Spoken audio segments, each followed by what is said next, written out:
রমজান মাসের শুরুতে নতুন করে আবার রমজানের চাঁদ উঠাইয়া আল্লাহ আবার ডাক দিছে, ইয়া আইয়ুহাল্লাযীনা আমানু, হে ঈমানদার, আমি তোমার রব বলছি, আমি তোমার আল্লাহ বলছি, বান্দা 11 মাস তোমারে ডাকছিলাম গুনাহ ছেড়ে দিতে, নেকি অর্জন করতে, আদেশ পালন করতে, চেয়েছিলাম তোমার জন্য তাকওয়া।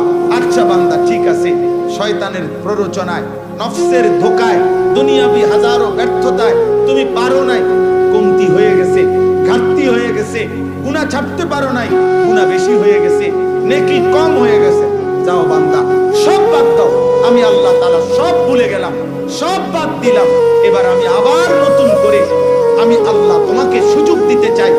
একটি মাস, আইয়ামাম মা'দুদাত, একেবারে গুনাহ গুনাহ, কোরআন শরীফের আয়াত, আল্লাহ বলছে আইয়ামাম মা'দুদাত, একেবারে গইনা গইনা গুইনা গুইনা তোমারে 30 দিন, 31 দিন লাগবে না, 32 দিন লাগবে না, সাফ কথা বান্দা, কথা কথাই গুনবা, তুমি নিজে গুনবা 30 দিন অথবা 29 দিন, 31 হবে না, প্রয়োজনে 30-এর একদিন আগে শেষ করে দেব, 29 বা 30 দিনে গোনা এই একটি মাস তুমি, আবারও বলছি, 11 মাসের ভুল ভ্রান্তি ছেড়ে দিয়ে নতুন করে ঘুরে দাঁড়িয়ে তুমি পিছনের সব ভুলে একটি মাস মাত্র গুনে গুনে গুনাহ বর্জন করো, আমি আল্লাহর ইবাদত করো, 5 ওয়াক্ত নামাজ পড়ো, গুনাহ ত্যাগ করো, হারাম ত্যাগ করো, দিল জবান চলাফেরা আচরণ উচ্চারণের হেফাজত করো, রোজা পালন করো, সুবহে সাদিক থেকে সন্ধ্যা পর্যন্ত যাবতীয় খাদ্য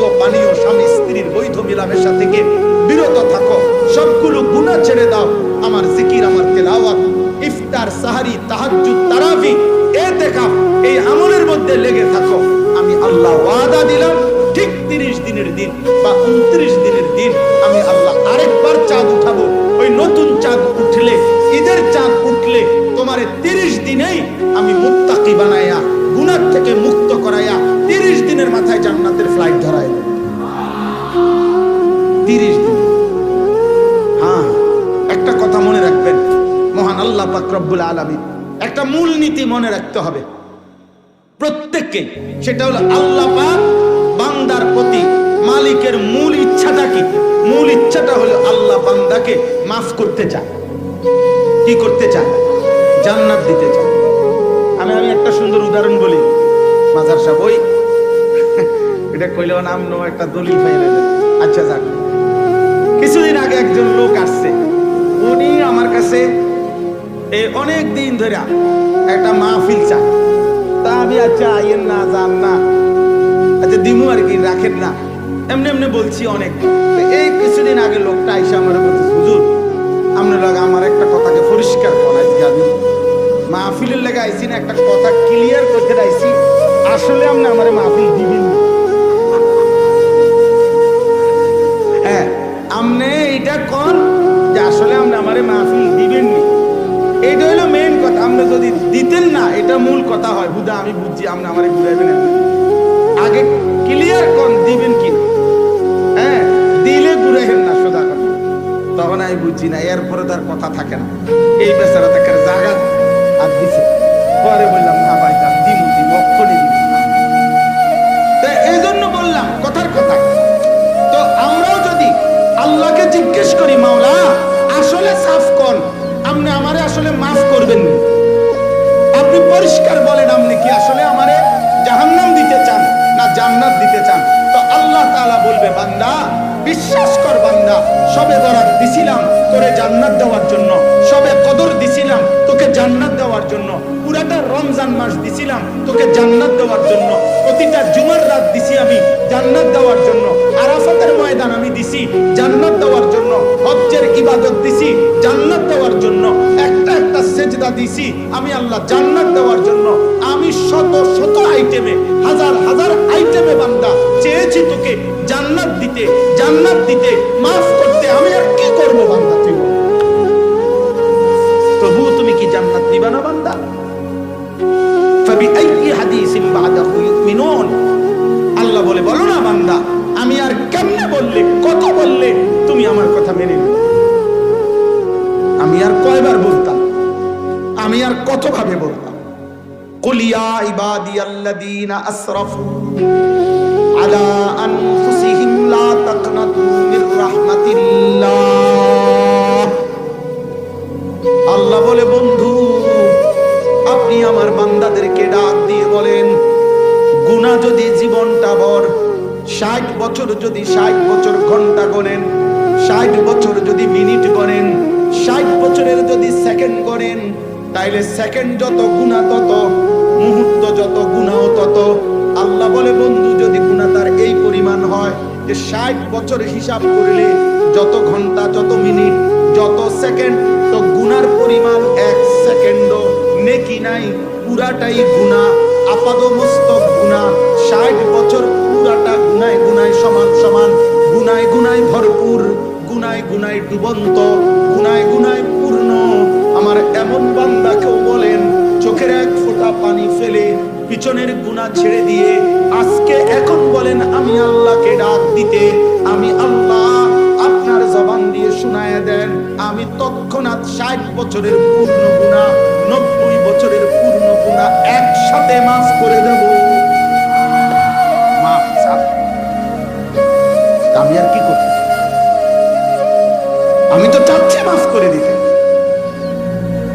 এজন্য এই কথা মনে রাখতে হবে, আল্লাহ মূলত চায় কি করতে, বলেন না, মাফ করতে। আল্লাহ মূলত চায় জান্নাত দিতে, বলেন আল্লাহ মূলত চায় কি করতে, মাফ করতে। আল্লাহ মূলত চায় কি দিতে, জান্নাত। এটা হলো মূলনীতি, মূলনীতি। নব্বি ইবাদি আন্নী আনাল গফুরুর রহিম ওয়া আন্না আযাবি হুয়াল আযাবুল আলীম। আল্লাহ বলে, বন্ধু আমার বান্দাদেরকে বলে দেন আমি আল্লাহ প্রচন্ড ক্ষমাশীল, দয়াবান। আর এটাও বলে দেন আমার আযাব অনেক কঠিন। আমি ক্ষমাশীল, আমি রহমওয়ালা, আমি ক্ষমাশীল। বাকি এটাও বলেন আমার আযাব কিন্তু ভয়ঙ্কর। তবে তাফসীরের মধ্যে লিখছে, মুফাসসিরিনে কেরাম বলছে, মনে রাখেন এক বাবা তার বাচ্চার উপরে রাগ করছে, রাগ করে বলতেছে, রাগ এখন লাঠি নিতে আসি, তুই খারায় না, আমি আইতেছি। এখান থেকে লাঠি নিয়ে আসতে আসতে বাচ্চাটা ব্যাগ করে কাইন্দা দিছে, মাফ করে দেন বলছে। তো লাঠি নিয়া আলগার থেকে মারবে, এটা তো লাঠি নিতে হবে, তারপরে মারতে হবে। আর মাফ করাটা, মাগফিরাতটা, ক্ষমাটা তো কলজার ভিতরেই আছে। লাঠি নেওয়ার আগেই আল্লাহ চাইলে লাঠি নিয়া তো মারমু, কিন্তু রহমত মাগফিরাত তো আমার সত্তার মধ্যে, আমি তো মাগফিরাতের সত্তা আমার ভিতরে, আমি তার আগেই, লাঠি নেওয়ার আগেই চাইলে মাফ করে দিতে পারি। এজন্য আল্লাহর রহমত আগে, আল্লাহর মাগফিরাত আগে, আল্লাহর রাগের উপর। সাবাকাত রাহমাতি আলা গাদাব। এজন্য চলেন, নিয়ত করেন, নিয়ত করেন, নিয়ত করেন মাহে রমজানের কদর করব ইনশাআল্লাহ। রমজান আল্লাহ তাআলা, আল্লাহ পাক রব্বুল আলামিন রমজানকে আলাদা স্পেশালি বানাইছেন। আল্লাহ যেন বলছে এই পৃথিবীরই একটা মাস, এখানেই আলো উঠবে, সূর্য উঠবে, রাত দেখতে একই রকম, দিন দেখতে একই রকম, রমজানের সূর্য একই রকম, রমজানের চাঁদ একই রকম, রমজানের পৃথিবী একই রকম, কিন্তু বান্দা দাম কিন্তু ভিন্ন রকম। প্রতি ঘন্টা, মিনিট, সেকেন্ড স্বর্ণের দামে না, রৌপ্যের দামে না, মণি মুক্তার দামে না, তামাম জামায় জমিন ও আসমানের দামে না, বরং আল্লাহ আমি আমার শান মোতাবেক দামে বান্দা তোমার রমজান দিয়েছি। কোন দাম দস্তুর হিসাব তুমি মিলাইতে পারবে। এজন্য আমার শায়েখ আল্লামা মুফতি মুশতাকুর নবী কাসিমি হুজুর সব সময় এটা বলে, রমজান মাসে বান্দা যখন একটি সেজদা দেয় তো আল্লাহ যেন বলে, প্রথম ঘোষণা তো আছেই, ফেরেশতা সেজদা দিবে একটা, তুমি লিখবা 70টা। কয়টা? 70টা। না না, 70টা। প্রথম তো সিদ্ধান্ত এটা 70, কিন্তু এই 70 লিখবার আগে ফেরেশতা মহান আল্লাহ পাকের দিকে তাকিয়ে যেন জিজ্ঞেস করে, আল্লাহ আপনার বান্দা রমজানের এই সেজদাটার নেকি 70 লিখবো কিনা। আল্লাহ পাক যেন বলে, আচ্ছা রাখো, আমি আগে ওর একটু দেখে দেখি সেজদাটা কেমন হয়েছে, তার দিলটা কেমন, তার গুনাহমুক্ত হালাতটা কেমন, তার রমজানের কদরটা কেমন।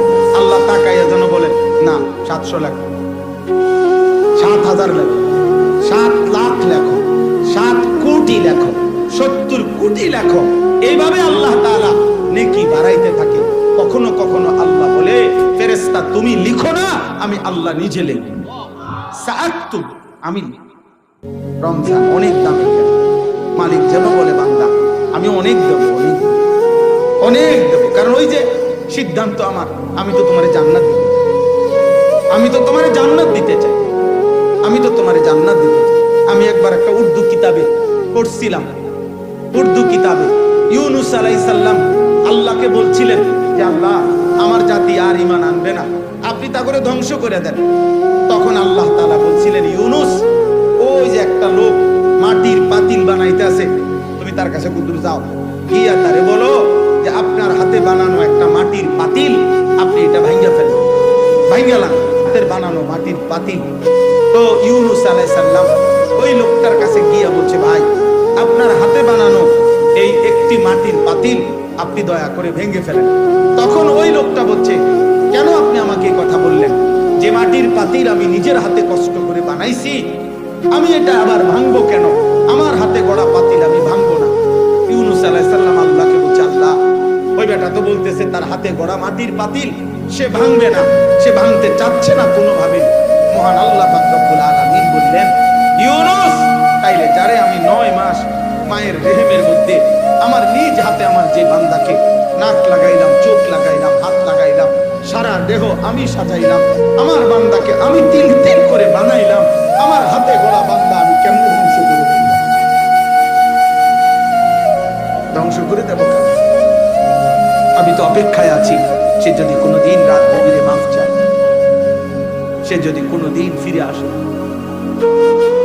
সে যদি কোনোদিন রাত গভীরে আসে। ইন আতাইতানি লাইলান আতাইতুকা লাইলা, ইন আতাইতানি নাহারান আতাইতুকা নাহারা। বাহ, মালিক বলে বান্দা তুমি যদি রাত গভীরে গুনাহ নিয়ে আসো আমি রাত গভীরেই মাগফিরাত দিয়ে আসব। তুমি দিনে আসলে আমি দিনে আসব, তুমি আসবে যখন আমি আসব তখন। সুবহানাল্লাহ, এমন মালিক কই পাবে? হাই যুবক, কারে দেখলাম এই মোবাইলের নর্তকী দেখে কি সুখ পাইলা, বেঈমানের মতো চুল রাইখা কি ইজ্জত পাইলা। কোন বেঈমান কোনদিন তো তোমারে দেখতেও আসবে না, ধন্যবাদ জানাইতেও আসবে। এই পৃথিবীর কোন বেঈমান, যারা বেঈমান মুশরিকের মতো চুল রাখো, কোন মুশরিক কোন বেঈমান আজ পর্যন্ত কোনদিন তোমার একটা ধন্যবাদ জানাইছিনি যে পৃথিবীতে যারা যারা যারা যারা আমার মতো চুল রাখছেন তাদেরকে ওয়েলকাম, তাদেরকে ধন্যবাদ। একটা বেঈমানও তো জীবনে কোনোদিন ধন্যবাদটুকু জানাবে না।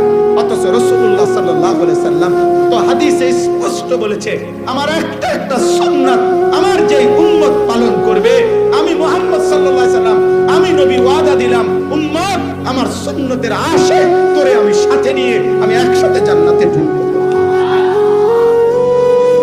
তিনি তো ওয়াদা দিয়েছেন, নবী সাল্লাল্লাহু আলাইহি সাল্লাম তো ওয়াদা দিয়েছেন উম্মত আমার সুন্নাত অনুসরণ করো, আমি তোমাকে সঙ্গে রাখবো, তুমি আমার সঙ্গী হবে, তুমি আমার সঙ্গী হবে, তুমি আমার সঙ্গী হবে।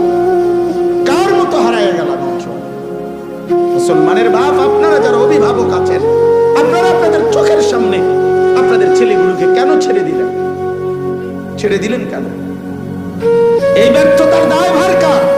একটি সমাজ এইভাবে চারিদিকে মুসলমান, প্রত্যেক ওয়াক্ত নামাজ মসজিদের মিনারা থেকে আজান হয়, 5 ওয়াক্ত নামাজের আজান হয়, চারিদিকে মাদ্রাসা, প্রতি 5 কিলোমিটার জায়গার মধ্যে মাদ্রাসা আছে, চারিদিকে মাদ্রাসা, চারিদিকে মসজিদ, দাড়ি টুপিওয়ালা মানুষ, চারিদিকে আল্লাহর কোরআনের তিলাওয়াত, এত হাফেজ, এত আলেম, এত হাজি, এত ইমাম, এত খতিব, এত জুমার বয়ান, এত কিছুর ভিতরে থাইকা আপনার ছেলেটা 365 দিনে খোদার 1 বছর কোনদিন ফজরের নামাজ পড়ে না। এটা আপনার ছেলে কেমনে, মুসলমানের বাচ্চা কেমনে, আমি এটা বুঝি, আমি বুঝি, আমি বুঝি না। এই ব্যর্থতা নিয়ে ওই বাবা ঘুমায় কেমনে, ওই মা ঘুমায় কেন? আপনারা কি ফুট মানুষ করতে না, কি সংসার করতে না, আপনারাই করতে পারেন। আফসোসের ব্যাপার, আফসোসের ব্যাপার, আফসোসের। তুমি বেটার স্বামী, তোমার বেডি প্রত্যেক দিন বেপর্দা বাজারে বাজারে ঘুরে, বউ তোমার রংসায় রাস্তার মাংসে, এরকম আকামলা বেডই তুমি কিনতে হয় না। হ্যাঁ বেটা, কামলা বেটা, এটা তো কাপুরুষ কিসিমের মানুষ বেটা, আত্মমর্যাদাহীন মানুষ বেটা।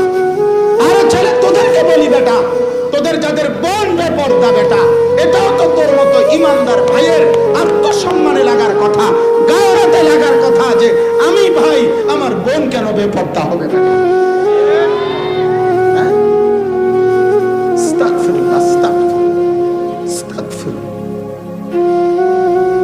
আল্লাহ তাআলার সাথে এত বড় গাদ্দারি করে প্রতিনিয়ত আল্লাহর হুকুম লঙ্ঘন করে সুখ আসবে কোত্থেকে, শান্তি আসবে কোত্থেকে? আমাদের ভাগ্য পরিবর্তন হবে কিভাবে? 12 তারিখ যারা নির্বাচিত হবে তাদের হাতে ভাগ্য পরিবর্তন হবে না, তাদের হাতে না। 12 তারিখ পৃথিবীর শেষ নির্বাচন না, 12 তারিখ বাংলাদেশের শেষ নির্বাচন না, 12 তারিখ শেষ হাসি হাসবে না, 12 তারিখ ইসরাফিল ফু দিবে না। অতএব 11 তারিখ যার হাতে ভাগ্য, 12 তারিখও তার হাতে, 13 তারিখও তার হাতে ভাগ্য। তিনি কে বলেন না? কে?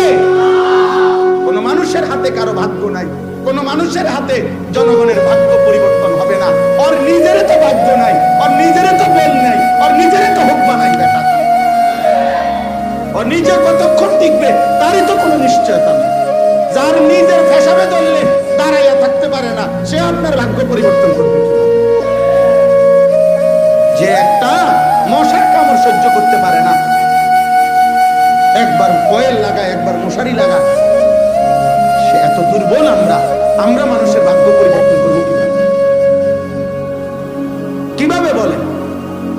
অতএব সোজা কথা, আমাদের প্রত্যেকের কাছে এটা অনুরোধ, আমাদের আখেরাতি মূল পত্রিকা, আমি কয়েকদিন টানা বলছি, পত্রিকায় লিখছে 12 তারিখে দেখা যাবে শেষ হাসি কে হাসে।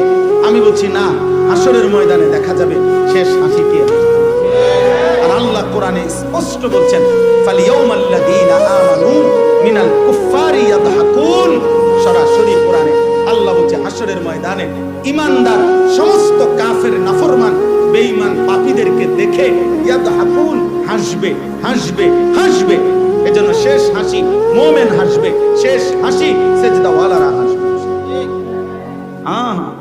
অবশ্যই অবশ্যই চলেন। এজন্য এতটুকুই কথা, মাহে রমজানকে সামনে রেখে প্রত্যেকের কাছে অনুরোধ, প্রত্যেকের কাছে আমরা প্রত্যেকেই রমজানকে সামনে রেখে নতুন করে ঘুরে দাঁড়াই। বলেন ইনশাআল্লাহ, বলেন ইনশাআল্লাহ। রমজানকে ভিন্নভাবে আল্লাহ তাআলা রমজানকে কেন্দ্র করে একটা শেষ কথা মনে রাখবেন। রমজানের 183 নম্বর আয়াত থেকে 187 সূরা বাকারার 5টি আয়াতে আল্লাহ তাআলা রমজানের ব্যাপারে কথা বলছে, রমজান মাসের গুরুত্বের ব্যাপারে কথা বলেছেন। জি, এই সব কিছু বলছেন, ইতিকাফের কথা বলছেন, রমজানের রাত্রির হুকুম বলছেন, রমজানের দিনের হুকুম বলছেন। সব বলার পরে আল্লাহ তাআলা বলছেন যে বান্দা, আমি আবারও তোমাদের কাছে বললাম, কাযালিকা ইউবায়্যিনুল্লাহু আয়াতিহি লিন-নাস লাআল্লাহুম ইয়াত্তাকুন। আমি আল্লাহ বিস্তারিত রমজানের কথা তোমাদের সামনে বলে দিলাম যেন সকলেই মুত্তাকি হতে পারে। অতএব রমজানকে কদর করলে ইনশাআল্লাহ মুত্তাকি হবেন। রমজানে গুনাহমুক্ত সিদ্ধান্ত নিলে, আল্লাহর ইবাদতের উপরে জমে থাকলে জান্নাতি হয়ে যাবেন ইনশাআল্লাহ। আল্লাহ তৌফিক দান করেন। রমজানকে কদর করব তো ইনশাআল্লাহ। শেষ দশক সকলেই ইতিকাফ করতে চেষ্টা করেন। পুরা রমজান পূর্ণ 20 রাকাত তারাবি পড়বেন, বলেন ইনশাআল্লাহ। ইফতার, সাহরি, তাহাজ্জুদ, তিলাওয়াত, জিকির, রোজা, গুনাহমুক্ত থাকার সর্বাত্মক চেষ্টা করবেন, বলেন ইনশাআল্লাহ।